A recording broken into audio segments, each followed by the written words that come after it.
Right now, in the waters of the Caribbean, a very high-stakes geopolitical drama is playing out.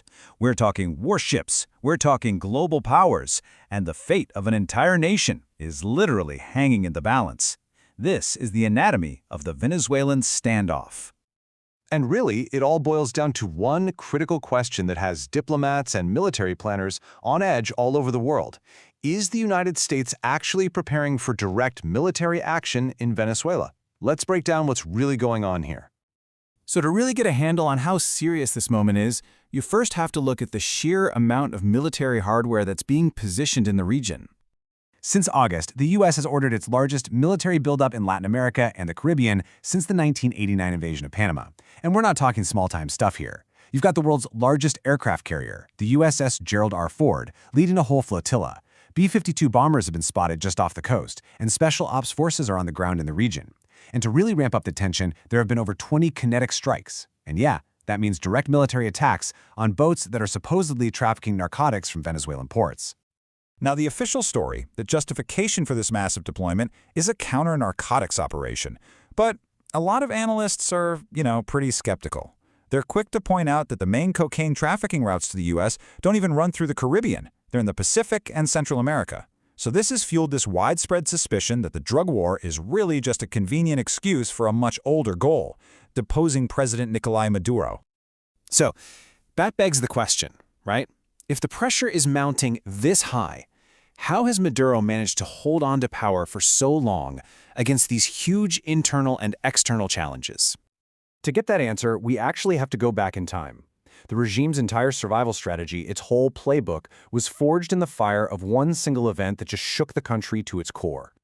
And that event was the 2002 coup attempt against Maduro's predecessor, Hugo Chávez. It all happened in a whirlwind 47 hours. It started after Chávez passed this controversial package of 49 laws, which led to a massive national strike. Then, protests turned deadly, the military high command turned on him, and boom, Chávez was out, taken into custody. But then, just 2 days later, loyal factions inside the military, backed by huge popular support, put him right back in power. You can bet the regime learned a powerful lesson from that, a very powerful lesson. They immediately started the strategy of coup-proofing the state to make sure it could never, ever happen again. First, they packed the military with loyalists. They promoted over 2,200 officers to the rank of general or admiral. To put that in perspective, that's 3 times as many as the entire U.S. military. Second, they brought in Cuban intelligence advisors, integrating them deep into their security forces to monitor for any dissent. And finally, they used the country's incredible oil wealth to create this system of patronage, basically making sure that the fortunes of all the key figures were directly tied to the regime's survival. But while the regime was busy solidifying its political power, making itself bulletproof, the nation's economy was heading straight for a cliff. It is truly hard to overstate the scale of this reversal. Venezuela, a country sitting on the world's largest oil reserves, was once the richest country in all of Latin America. Its income per person was the highest in the entire region. But then, it all began a catastrophic freefall. The sheer scale of the devastation is just hard to wrap your head around. This wasn't a recession, this was a complete and total implosion. Between 2014 and 2021, Venezuela's GDP shrank by an almost unbelievable 74.3%. That's the largest economic contraction in modern Latin American history. So how on earth did this happen? Well, it was a combination of things, really. For decades, they were way too reliant on oil, which made the economy super vulnerable to price shocks. Then, under Chávez, the government went on this nationalization spree, seizing control of major companies in telecom, electricity, steel, you name it. They put in these strict price and currency controls which, as one source put it, broke the basic link between supply and demand. And with conditions like that, major international companies like General Motors, Clorox, and Kellogg's just packed up and fled the country, taking all that investment and expertise with them.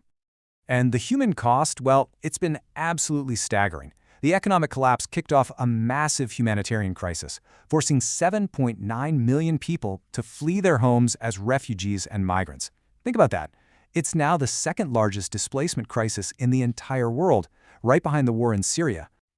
But this crisis isn't just a regional story. We have to zoom out a bit, because it's being played out on a global chessboard, with some very powerful international actors backing the Maduro regime. Yeah, analysts have a nickname from Maduro's key international backers, the Fabulous Five.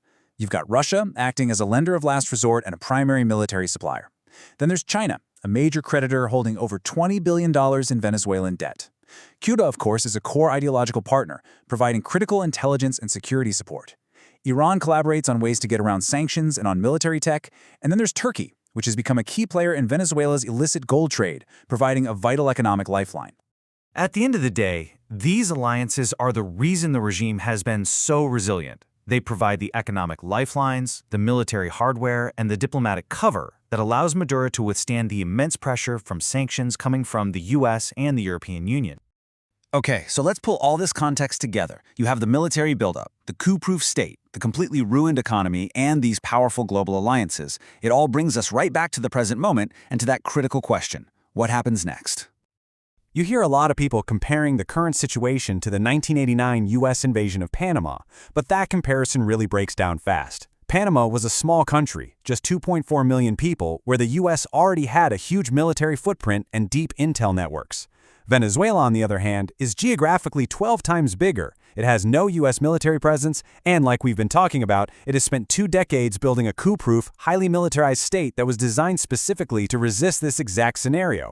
Because direct intervention is so incredibly risky, the U.S. has been relying on other pressure tactics. This includes a near-total economic embargo, those put in place back in 2019, diplomatic isolation by recognizing opposition leaders, and seizing key foreign assets, most notably Citgo, the U.S.-based refiner owned by Venezuela's state oil company. A Delaware court just recently approved its sale to pay off creditors. And this gets us to the core lesson from decades of foreign interventions, and it's summed up perfectly in this quote. State collapse is easy. Picking up the pieces is close to impossible. Toppling a government is often the simplest part. The real, almost impossible challenge is trying to rebuild a viable state from the rubble, a challenge the U.S. has really struggled with in places like Iraq, Afghanistan, and Libya.